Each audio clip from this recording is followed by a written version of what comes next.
First, I lock the plates and attach the comb head to detangle the hair while removing the moisture.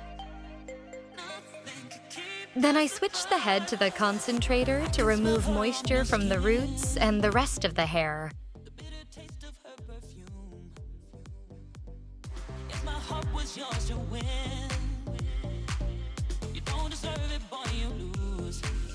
Finally, I remove the concentrator and proceed to straighten slowly, strand by strand, to achieve a more natural smoothness.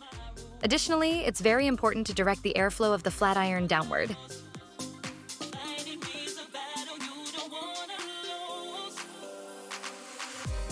You can part your hair if it is more comfortable for you.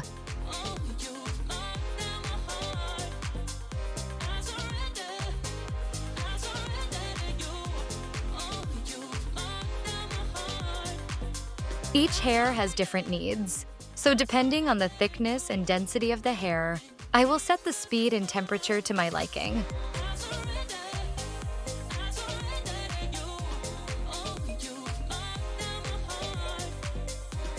In my case, with just one pass, I achieve a natural straightening. But if I want a polished look, I would give my hair one final pass.